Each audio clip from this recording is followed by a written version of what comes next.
Agora o senhor fica ali em cima, o senhor Sargento fala, quer ver a minha plateia, não sou eu. Eu vou me despedir dos senhores contando uma história. Uma história que eu venho repetindo, e de quando em quando ela tem algo diferente, mas a história é a mesma. Desde que, muito tempo atrás, né, pelo menos meio século atrás, da vez que eu vou dizer, tudo que você fala de 30 anos, é claro, o tempo vai passando. Então, um rapaz de 18 anos fala de 5 anos atrás. Então, a gente vai, ultrapassa meio século, aí não digo mais quando tem, que é demais, vai ultrapassando. Mas durante, pelo menos os últimos 50 anos, tem sido uma preocupação minha permanente tentar entender como é que o homem pensa. E quando eu digo homem, genérico, né? O ser humano. Essa atitude extraordinária, quer dizer, esse dom que o Criador nos deu de pensar, que nos faz ter vontade de conhecer, né? Isso se exprime de diversas formas. O senhor tem um conhecimento científico, quer dizer, em que a gente procura a realidade, procura entendê-la. Primeiro a gente observa, depois interroga, depois experimenta. Isso é um procedimento científico. Existe um pensamento filosófico, né? A diletância suprema do espírito, o pensamento religioso, o pensamento artístico, diversas formas. Mas há uma que é, sem dúvida, há uma forma que se distingue de todas as outras. É uma forma de pensar que exige método, que é o pensamento científico. É dele que eu vou falar. Eu não tenho condição de falar do pensamento religioso, não tenho cultura específica para isso. Um profundo respeito por todas as religiões, mas não sou entendido nisso. Né? Vou falar do pensamento científico, que é onde eu andei, pelo menos razoavelmente, nessas 5 décadas. Para podermos nos situar nos 30 minutos, são 10 até 10h30, depois uma outra mensagenzinha, é a minha surpresa. E aí a gente acaba. 10h40 em ponto, os diplomas são entregues, né? São entregues para os senhores lá fora. Como é que o homem pensa? Será que nós, seres humanos, o microfone está uma beleza hoje, né? Será que nós, seres humanos, pensamos sempre da mesma maneira? Será que a maneira de olhar para o universo, de olhar para dentro de nós mesmos, foi sempre a mesma? Eu quero crer que não. A mais antiga das ciências é a astronomia. Porque desde que o homem começou a olhar para o mundo em torno dele, ele olhou para cima e viu estrelas, tá? Viu o sol, viu a lua.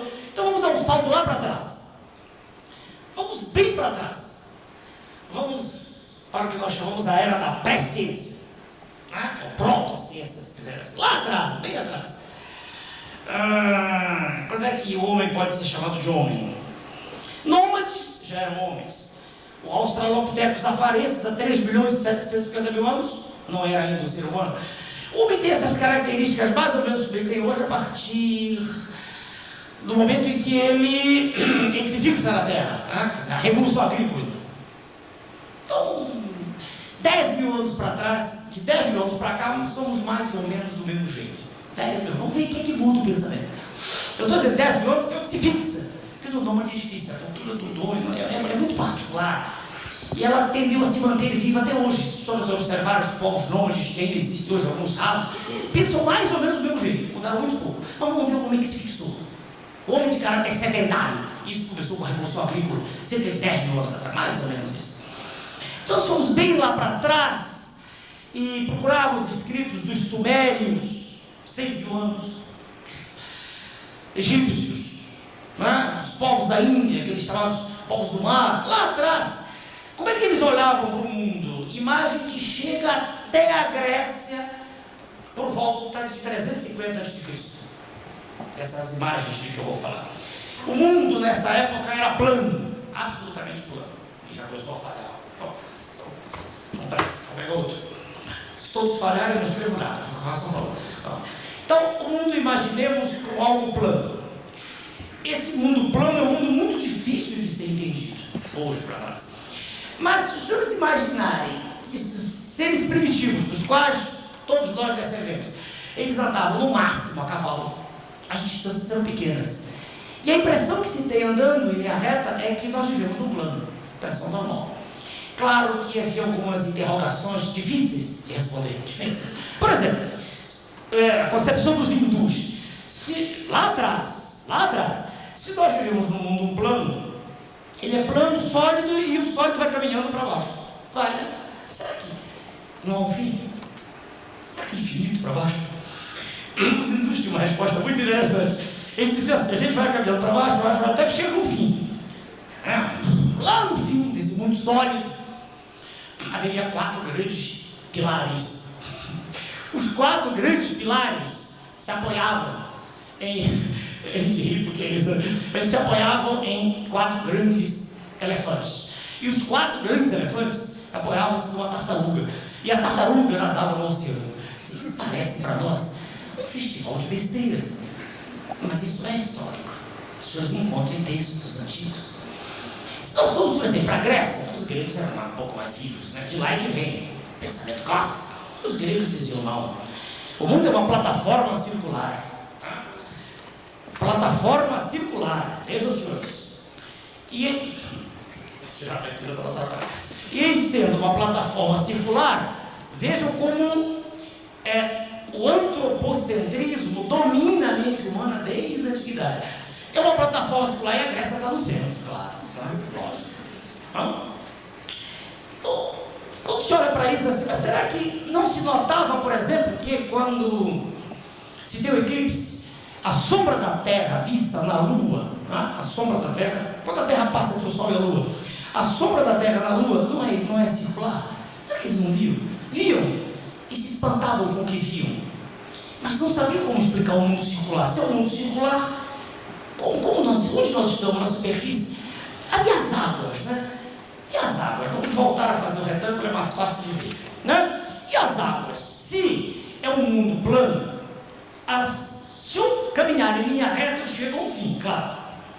E olha o pavor de chegar ao fim e cair no infinito, no abismo. Bom, eu falei sobre as águas. As águas, quem olha, por exemplo, ali, olha para o mar Egeu, não tem ideia onde acaba aquilo, né? Parece que as águas seguem até o infinito. Então era outro problema. Porque se aqui, digamos, acabassem as águas nesse ponto, se eu fosse caminhando, haveria um momento que as águas cairiam, as próprias águas cairiam. E se as águas caíam, elas acabariam aqui. Claro, elas acabariam no nosso mundo. A não ser que houvesse um suprimento constante de águas.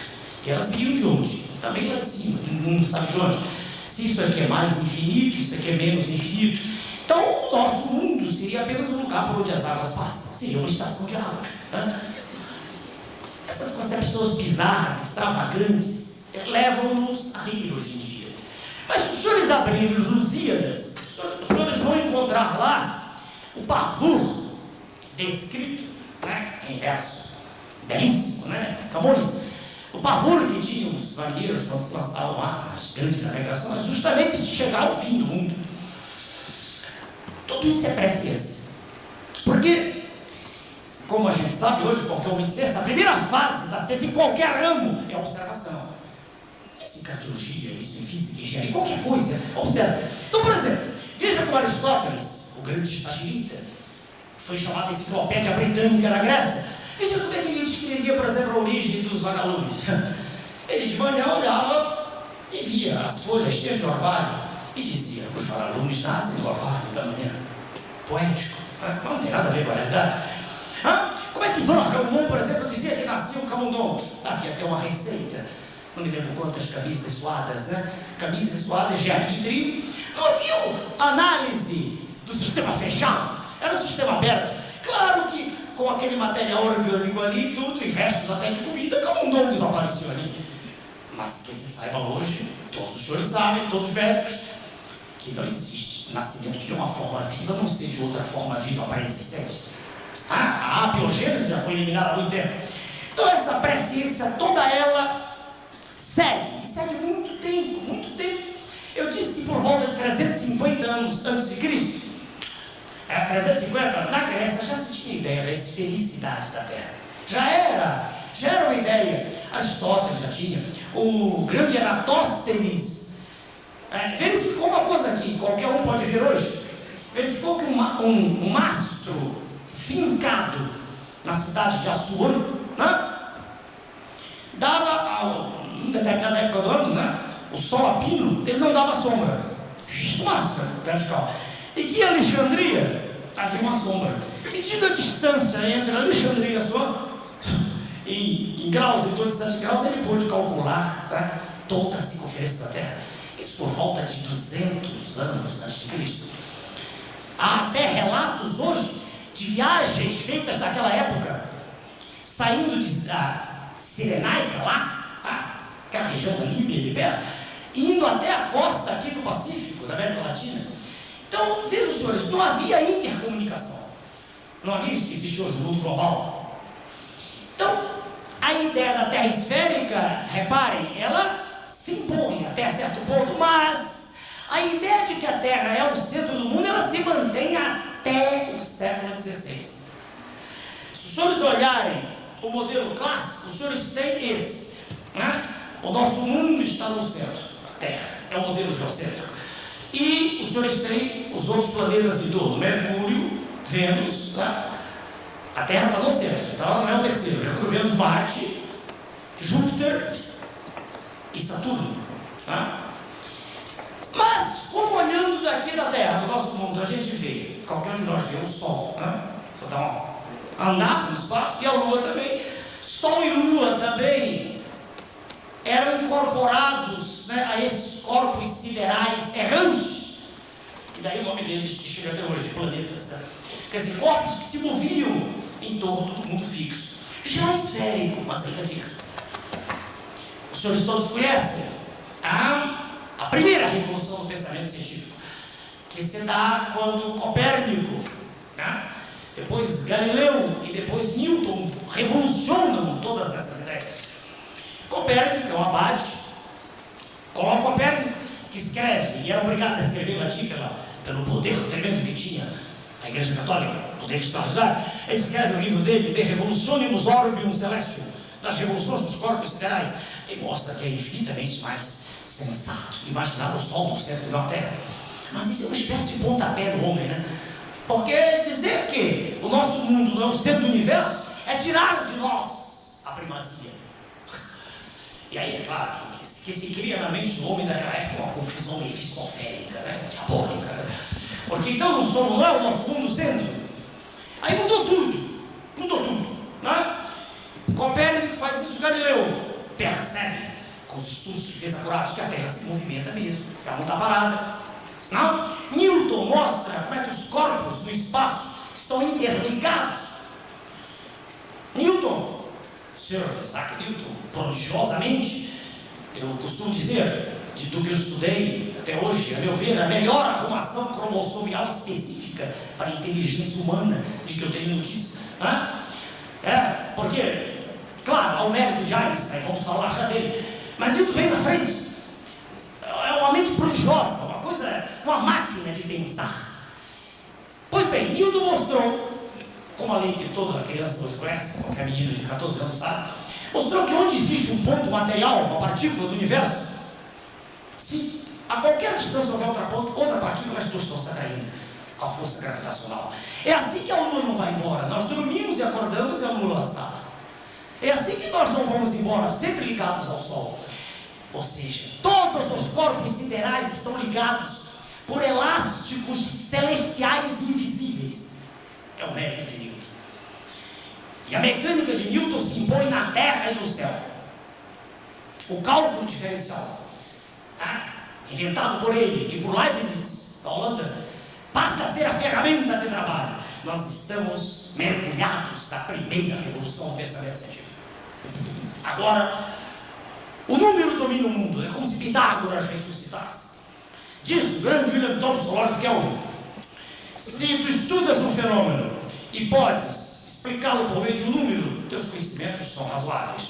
Mas se tu estudas um fenômeno e não podes exprimi-lo por meio de um número, os teus conhecimentos são parcos e insatisfatórios. E tudo passou a ser número. Nasceu, a partir dos séculos 16 e 17, nasceu uma nova época. Na verdade, muitos de nós, estamos ainda contaminados disso. É o conceito, pode mudar, por favor, é o conceito absolutista. É a ideia... É que ele está trocando fita, agora fala, não está falando. Escreveu certa feita assim: se os senhores me derem as características analíticas, quer dizer, geometria cartesiana, as características analíticas da configuração de um sistema de pontos, agora, nesse instante, eu posso prever exatamente o que vai ocorrer daqui a um certo tempo. É como se existisse um determinismo científico. As coisas têm um caminho, e só um. A força de Newton e de Laplace é tão grande que eles influenciam a Revolução Francesa. Os enciclopedistas, os senhores já passaram dessa fase, mas quando estudavam no vestibular, eram obrigados a... Ou então o pessoal, se houver um curso de direito, ou um advogado, deve ter sabido da força tremenda que as ideias de Newton representaram para os enciclopedistas, d'Alembert, Diderot, Jean-Jacques Rousseau. Quer dizer, tudo é medido, tudo é calculado, tudo é previsível. Essas ideias atravessam séculos e chegam até o século XX. No finalzinho do século XIX, início do século XX, nos albores do século XX, nós chegamos à segunda grande revolução do pensamento científico.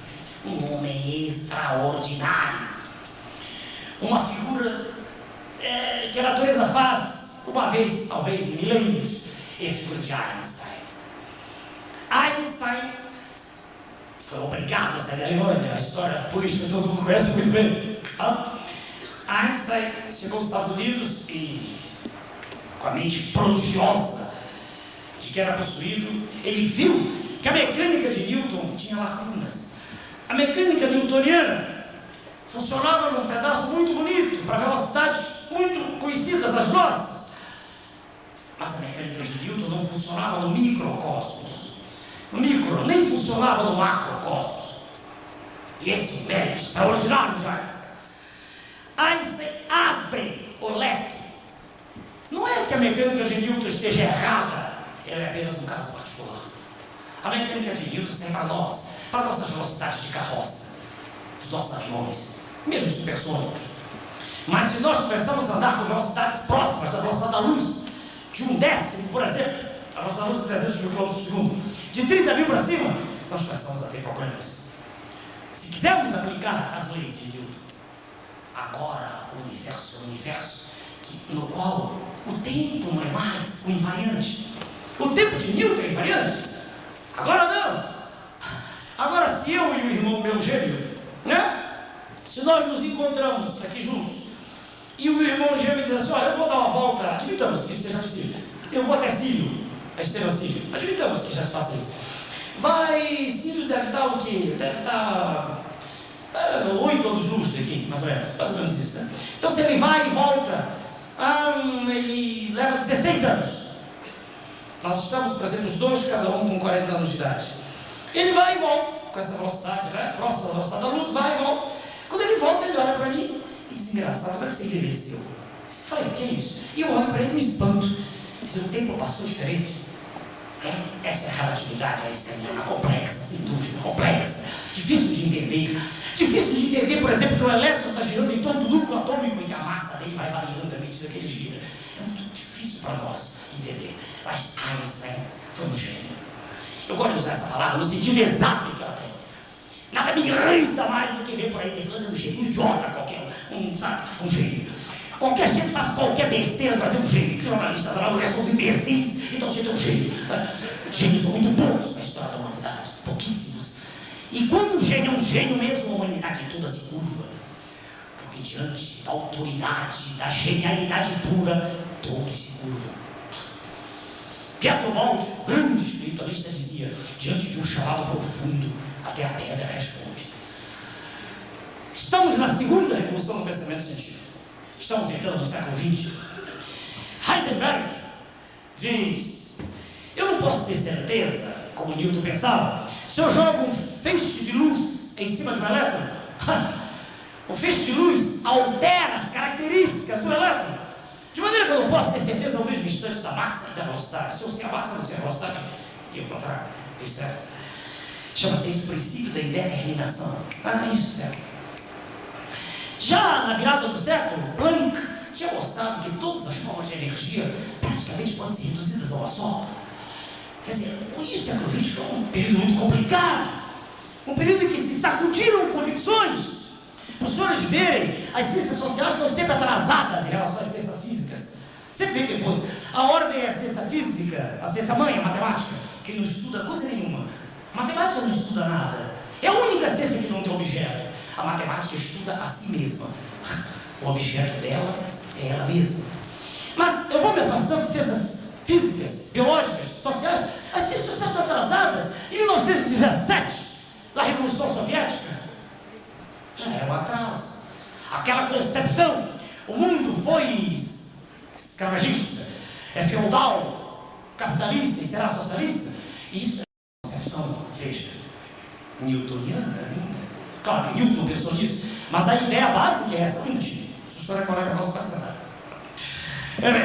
Então, em 1917, na Revolução já havia um atraso. Aquilo já era um atraso. Aquela ideia básica, de que seria possível nós termos uma evolução da sociedade humana previsível. Vamos pedir para alguém ficar na porta, senão as pessoas entram. Há um lugar na sala. Rosa, por favor, a gente para a palestra. Avisa o seu Júlio para ficar na porta. Sim, senão vamos ter ordem até o fim. O que eu estava falando? Pede o fio. Em que momento eu estou da história? 1917. Estamos dentro do século XX. Pois bem, dentro do século XX, claro que ainda há resquícios das ideias newtonianas. Os senhores vão dizer, mas 1917 eu não tenho absolutismo de Luís XIV. Não sei se não é muito diferente, não sei. Não é hora de discutir isso aqui, que a concepção nossa é ciência pura. Mas eu quero dizer para os senhores que o modo de pensar do cientista influencia o modo de pensar de toda a humanidade, com atraso, mas influencia. E o que é que nos deu esse século que está acabando? 1917, a Revolução Soviética, 45, antes de 45, final da década de 30, 45, temos a Segunda Guerra Mundial, 50 milhões de pessoas mortas. Seres humanos iguais a nós, esmigalhados, destroçados. Está acabando a Segunda Guerra Mundial, lança-se uma bomba atômica em Hiroshima. Eu tive lá. Quer dizer, não tive nada da bomba, que eu era menininho, então não sou tão velho assim. Foi Matusalém. Mas tive pouco tempo depois. Muito tempo depois, em 1980, estive lá em Hiroshima e fiquei impressionado. O senhor anda nas ruas e conversa com motoristas, com quaisquer pessoas que falam inglês, muitas falam, ninguém toca no assunto, é assunto tabu. Fui ao Museu do Horror e vi aquilo. Enfim, quer dizer, o que foi aquilo? Aquilo foi a ciência permitindo que se penetrasse no interior do átomo e se conseguisse quebrar o átomo, a fissão do átomo. Fissão. Isso que é a fissão nuclear na ponta. Mas eu não estava satisfeito com isso. Em 1953, Watson, Crick e Wilkes desvendam o código genético. Eu costumo dizer o enterro da proteína. Que no meu tempo de garoto, a base de toda a vida era, por excelência, o material proteico. Mas Watson, Crick e Wilkes mostraram que o DNA é a matriz da vida. É o DNA. Para todo mundo médico é fácil. É o ácido desoxirribonucleico. Que beleza. Aí, vejam senhores, o homem agora ele já entrou no interior da matéria, fissão nuclear. Jorge, Chica Rosa pode voltar, é só para avisar o seu Júlio para quem entrar sentar, para não ficar ninguém em pé na nossa sala. O homem entra no interior do átomo, o homem entra no interior do gene e o homem volta à astronomia. Ele já não está mais satisfeito de olhar para a Lua e admirá-la, ele vai à Lua, 1969. Todo mundo lembra, a maioria era garoto na época, que muitos não tinham nascido, eu sei, mas aqueles que são mais próximos, lembram-se daquela cena impressionante quando o primeiro homem pisa na Lua. 69 para cá. Estamos numa ebulição, ciência. Ebulição. O sistema é aberto no início. Lembram? Os vagalumes nascendo do orvalho. Não tem ninguém controlando o orvalho dos vagalumes. O sistema se torna fechado, newtoniano. E agora ele é aberto. De novo, aberto. A pesquisa se dá em todas as direções e em todos os sentidos, sem nenhuma limitação. A pesquisa é aberta. Os senhores acompanharam pelos jornais? Clonas um ser vivo. Estamos decifrando o genoma. Temos ideia agora já que talvez num futuro não muito distante seja possível fazer com que a cor dos olhos dos nossos filhos seja como a gente deseja. Isso já não é mais uma ficção. Isso é uma probabilidade. Mas, paralelamente a esse avanço científico colossal, o que nós vemos?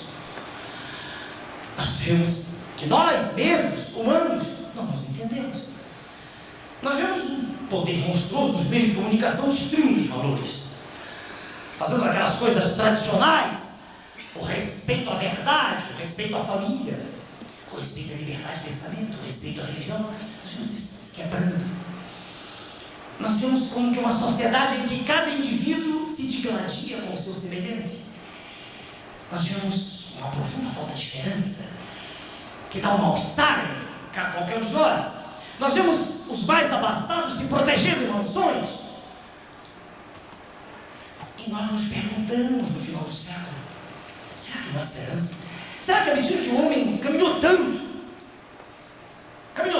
na verdade, progrediu tanto, saiu de um mundo em que ele pensava que todas as dimensões terminavam em Saturno, vocês lembram quando eu coloquei no mundo antigo? E hoje ele viu com tanta clareza, e isso não é nada mais que se discuta, ele viu, tem tempo, que se nós sairmos do Sol, vamos começar daqui, vamos para Mercúrio, estamos a mais números redondos, não vamos falar em Afélia e Periélio, números redondos, estamos a 50 milhões de quilômetros. Vamos para Vênus, estamos a 110 milhões de quilômetros. Vamos para o nosso mundo Terra, estamos a 150 milhões de quilômetros. Vamos para Marte, estamos a 220 milhões de quilômetros. Vamos para Saturno, Marte, Júpiter. Isso aqui já vai para 700 milhões de quilômetros. Aqui no cinturão de asteroides, não? Teria existido aí um planeta, não se sabe, que se despedaçou. Aí, isso aqui o mundo antigo já conhecia. Nós vamos para Saturno, aí dobramos de 700, passamos para 1.400 milhões, ou 1,4 bilhão de quilômetros. Depois o resto descobriu Urano, foi para 2,8, dobrou bilhões de quilômetros. Saturno, depois Netuno, Leverrier descobriu, foi para 4,5 bilhões de quilômetros. Depois descobriu Plutão, 6 bilhões de quilômetros. Quer dizer, se o senhor pegar o sistema solar todo ele, se o senhor desenhar o sistema solar todo, vamos representá-lo assim, né? E colocar o Sol aqui, Plutão aqui, o Sol e aqui Plutão, o senhor tem uma distância total de 12 bilhões de quilômetros. Parece grande, só que esse sistema solar é pequenininho, está num braço da nossa galáxia. Pequenininho, está por aqui, assim, pequenininho. 12 bilhões de quilômetros não parece uma coisa razoável, será que é? Será que é? Viajando a luz a 300 mil quilômetros por segundo. Em um segundo ela anda 300 mil quilômetros.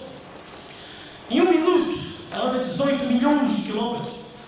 Em uma hora é 60 vezes isso, dá arredondando, 1 bilhão de quilômetros. Então o sistema solar todo é atravessado em 12 horas. O sistema solar de brincadeirinha, pequenininho. A nossa galáxia de ponta a ponta tem 100 mil anos-luz. Tudo hoje é coisa sabida já. E o que é um ano-luz? O ano-luz é a distância que a luz anda em um ano. Sabe quanto é que dá? Não precisa fazer conta, eu sei de cor. Dá 10 trilhões de quilômetros. Um dia desse eu fiz de brincadeirinha num programa de televisão. Você já pensava que é um trilhão? Você já deve ter visto a brincadeira. Para contar um trilhão, todo mundo fala, sabe o que está falando?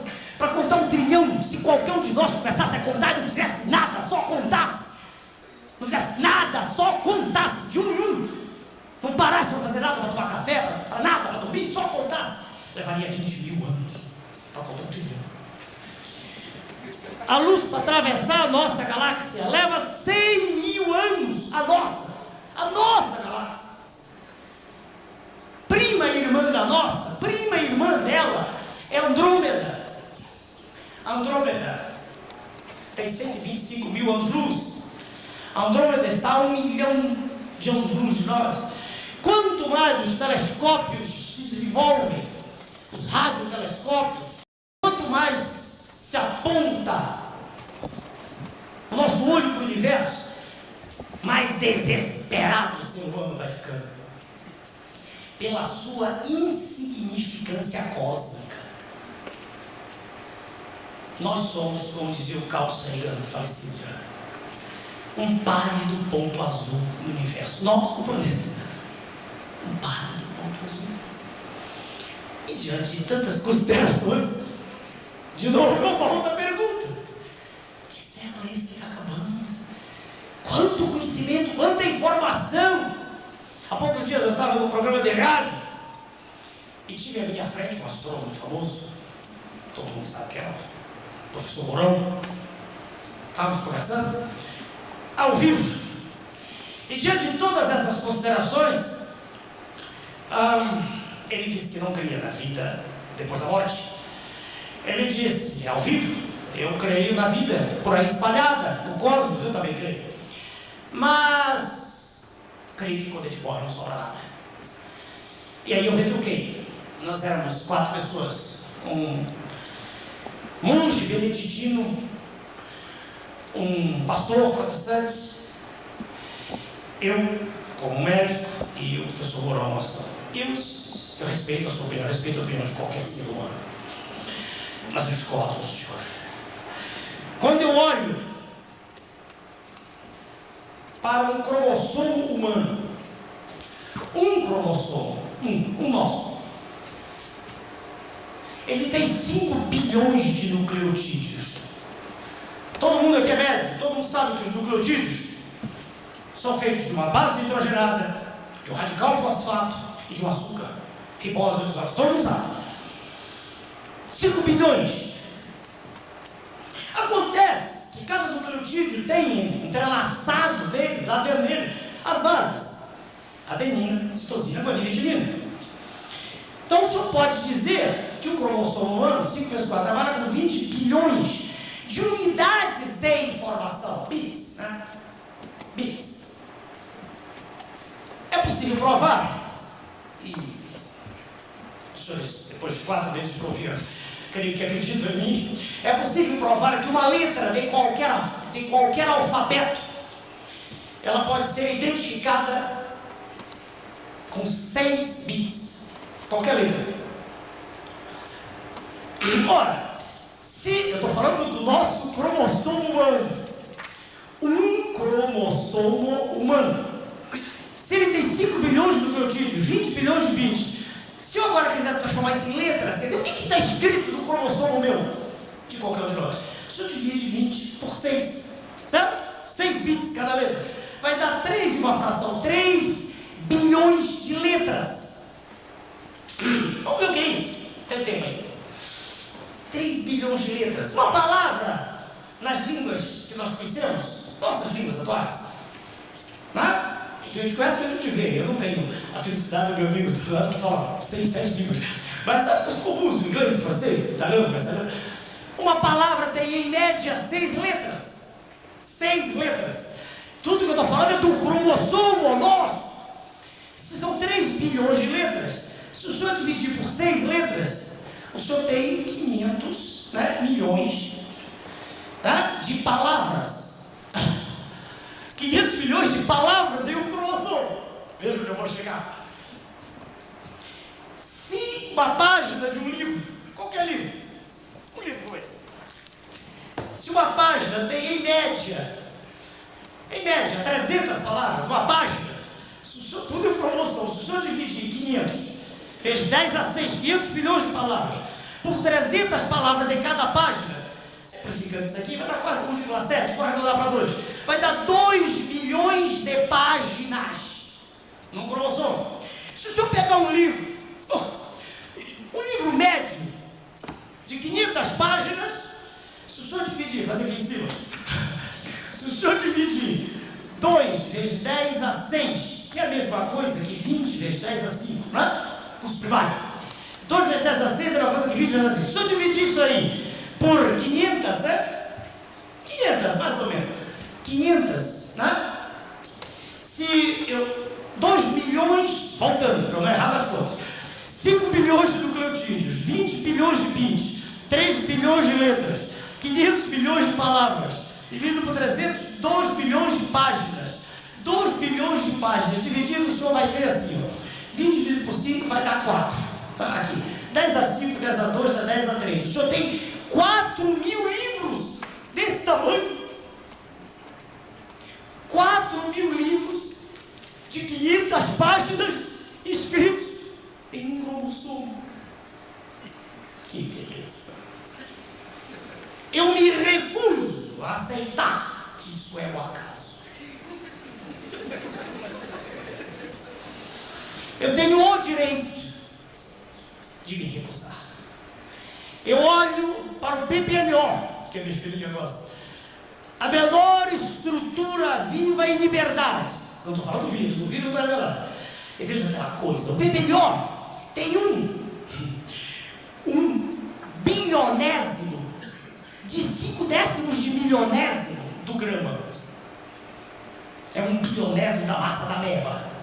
Vivo, se mexendo, cheio de enzima, confusão já. Não consigo aceitar. Eu vejo em tudo que me cerca a mão de Deus. Como os senhores foram meus alunos, deram-me essa honra, essa alegria, eu tenho o direito de, na virada do ano, do século, do milênio, com as discussões cabíveis, que seguindo o que vem, mas todo mundo está aceitando que agora, não tem nenhum problema. Eu tenho o direito de lhes dizer que eu creio numa força extraordinária, que eu não consigo entender, não tenho nem pretensão de entender, estou longe demais para entender, mas eu creio em Deus. Eu creio que a diferença entre um pobre homem que vai ao chão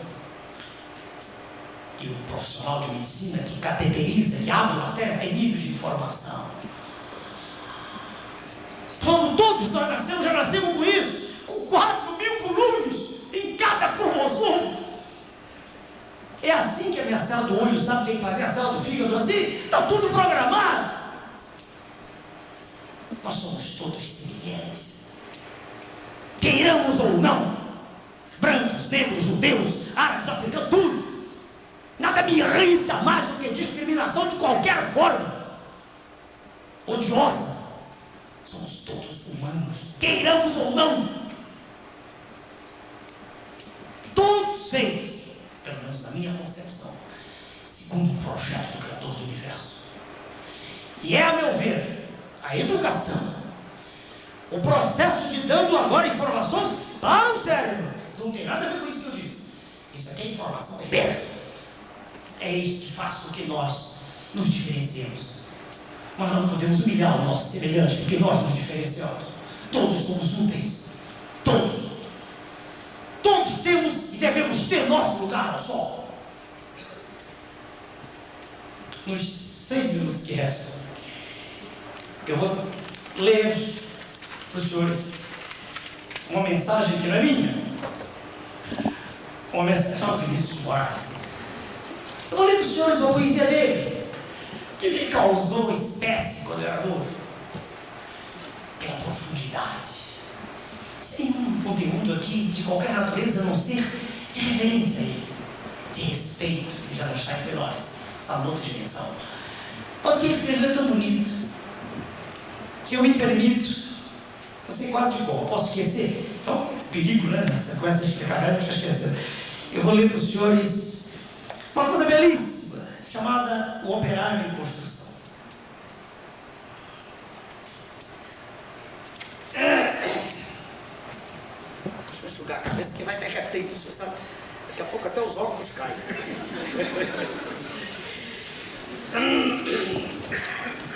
A meu ver, o grande poeta Vinícius Moraes, ele quis dizer isso em poesia, que eu não conseguiria porque eu não tenho esse dom.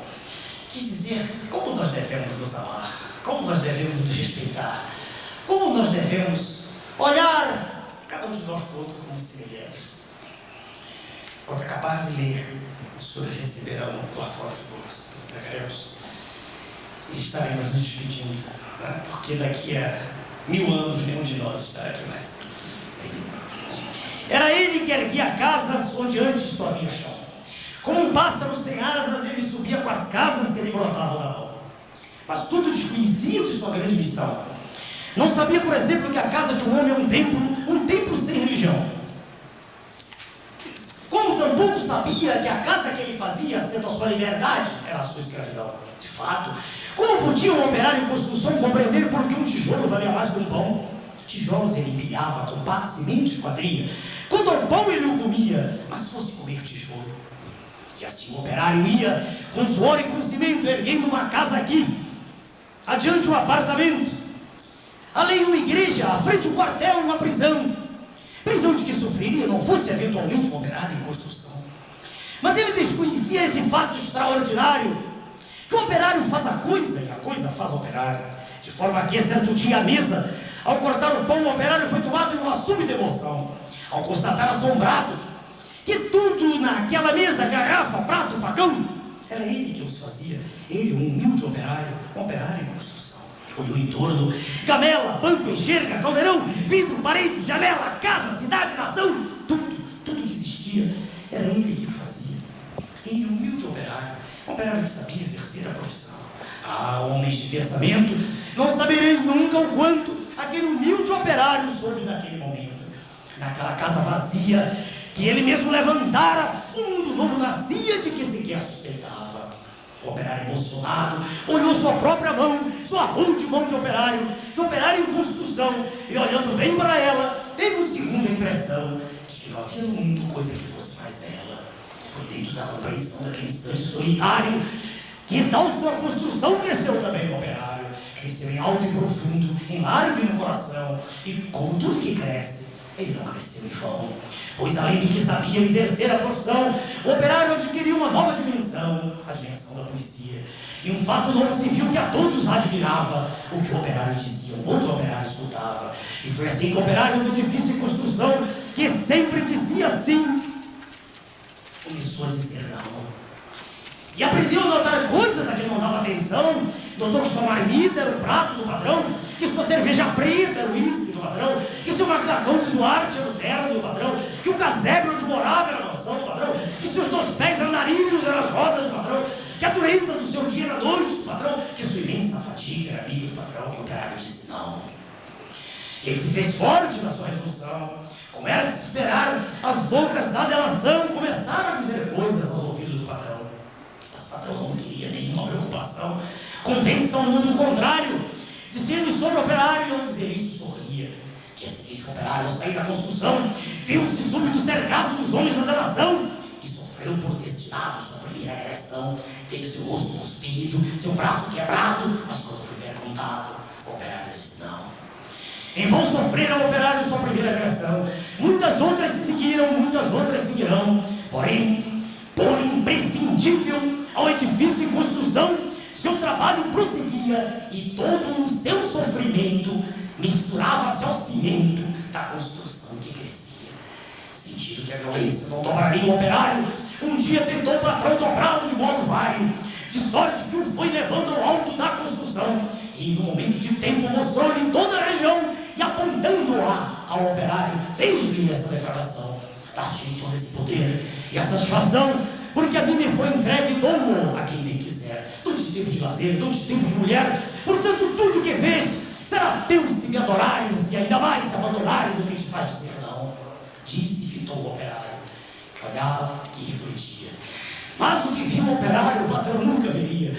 Ele via as casas, e dentro das estruturas via coisas, objetos, produtos, manufaturas, via tudo que fazia o lucro do seu patrão, e em cada coisa que via, misteriosamente havia a marca da sua mão. E o operário disse não. Loucura, gritou o patrão, não vês o que te doeu? Mentira, disse o operário, não pode dar-me o que é meu. E um grande silêncio fez-se dentro do seu coração, o silêncio de martírios, o silêncio de prisão, o silêncio povoado de pedidos de perdão, um silêncio apavorado, como o medo e solidão, o silêncio de torturas e gritos de maldição, o silêncio de fraturas a se arrastarem no chão. O operário viu a voz de todos os seus irmãos que morreram, por outros que viverão. Uma esperança sincera cresceu no seu coração, e dentro da tarde mansa agigantou-se a razão de um homem pobre e esquecido, razão porém que fizera e operário construído, o operário em construção. Senhores, muito obrigado. Muito obrigado. Feliz ano novo para todos. Feliz ano novo. Muito um abraço de amor, de esperança para todos nós. Muito obrigado por isso. Muito obrigado. A gente fala do Einstein, a teoria, isso ele descobriu em 1910, 1912, por aí. Não, o efeito, ele ganhou o prêmio Nobel com efeito fotográfico, não foi com a relatividade. Veja, a monstruosidade, não, a monstruosidade dos tipos de cérebro de Einstein, as inversões, nunca tinha visto de ninguém, é abrir a mecânica de Newton. Aquilo aqui pra mim é Impressionante. aquela abertura pra cima.